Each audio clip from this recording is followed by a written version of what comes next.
Okay, so I talked airily about weaving in the ends in my last video, and I'll show you how you do that. I'm going to demonstrate it on the neck of this. So where we finish that round, the last round, there's a little notch, and you know, you've got an end that needs weaving in, and you can neaten that up.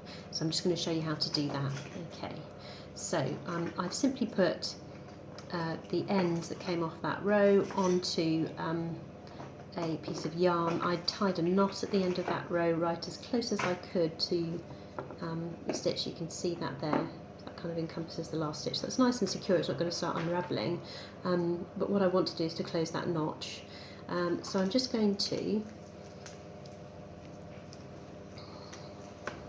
just take a little bit, so a few of the stitches just before where I'm actually going to join on. You can see there, onto my needle, and then pull it tight. Okay, and now that looks quite nice.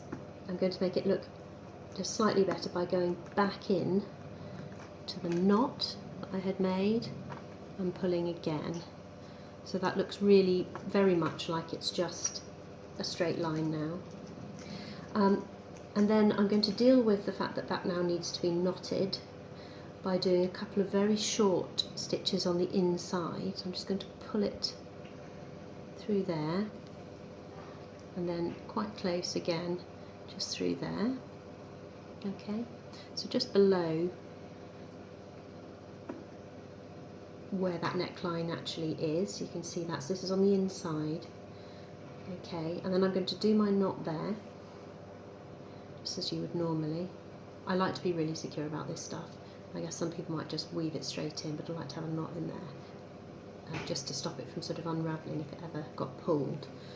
Okay, so now I'm just going to weave the rest of that in, and what I'm going to do, there's a nice line over there of knit stitches. I'm just going to take it through that. Okay, so I'm not going all the way through, just picking up a couple of strands, and I'm just going to pull it through like that.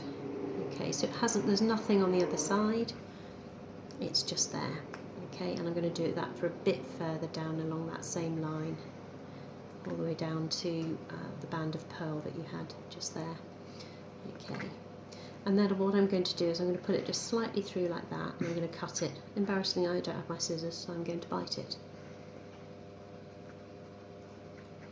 Okay, and because I pulled it taut, when I then just pull that out a little bit, what's happening is that the end of that is just scooching back inside that line of knit stitches, so you can't see anything on that side at all, and obviously nothing's visible on the right side.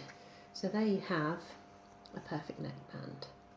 You can do similar things obviously when you have all your little tails at the ribbing of the cuffs, and again you might need to do something similar on the ribbing of the waistband, and then turn your sweater inside out and just weave in the odd little bit here and there just to make it nice and neat.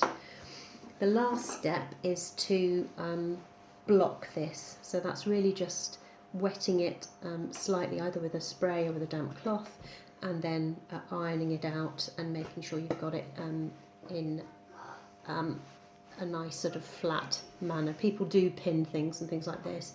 Never really seen the point, particularly as my jumpers tend to get washed very often because I have very messy children, and I'm not going to block it every time I do it. So thanks for sticking with me. I hope you're very happy with your project.